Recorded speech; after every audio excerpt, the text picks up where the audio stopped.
everyone, Leroy here with the last 412 of the year. Let's not waste any time and jump right into the two big topics. The first of which is the recently announced decision to close our phthalic anhydride plant. Now, it's been a tough couple of years for our carbon materials and chemicals business, and as most of you are probably aware, we've been implementing a number of cost-cutting measures in an effort to stem the tide. Now, the latest action was announced earlier this month when we communicated the difficult news that we'll be closing the phthalic anhydride plant at our Stickney site in the middle of 2025.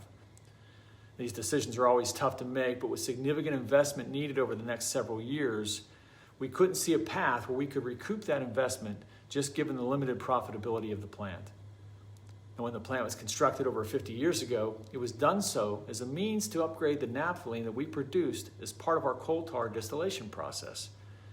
And as traditional blast furnace steel production has declined, so too has our coal tar raw material, meaning that we produce much less naphthalene to be consumed in the phthalic process than we used to. And the only way to keep that throughput high enough to cover the fixed costs of the phthalic plant is to supplement our naphthalene with a different feedstock, which is higher cost. Now, we've been evaluating options to salvage the business for a while, but with a capital bill in the tens of millions of dollars looming, we finally reached the point where a decision just had to get made. Regrettably, this means that we'll have to say goodbye to approximately 25 of our employees who have worked hard to serve our customer base over the years. I want to thank them for all they've done for Koppers over the years, and I pledge that we will do everything we can to support them in the transition to their next employer. Now, this decision doesn't affect our coal tar distillation operation at Stickney, where we'll continue to make carbon pitch, creosote, and of course, naphthalene that we'll now sell directly into the merchant market. The second of my two big topics for this month is to report that we have the final results tabulated for this year's employee engagement survey. And I want to thank everyone who took the time to make your voice heard. The participation rate was down 10 percentage points this year to 55%. And while it's actually pretty respectable for these type of surveys, it's still a little disappointing because we honestly do our best to address a few pain points each year. Now, our VP of Culture and Engagement, Stephen Lucas, will be sharing more details about the results early in the new year, but I wanted to take a moment right now to cover a few high-level takeaways.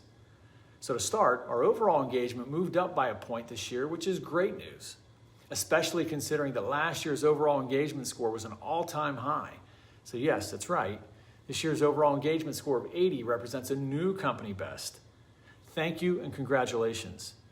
Now, our top strengths included team camaraderie and physical safety, which we've seen regularly on the list since we started the survey 10 years ago. But for the first time, the list also included understanding how your work contributes to Koppers' success.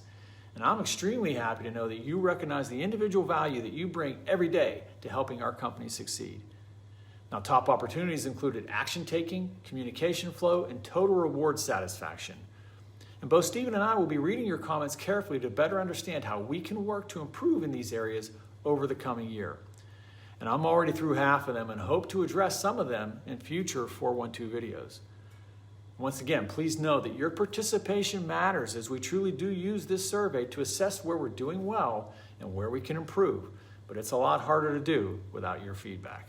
I'll end this final 412 video of the year with a big hats off to all of you, the team members of Koppers. I can't thank you enough for all that you've done to persevere this year.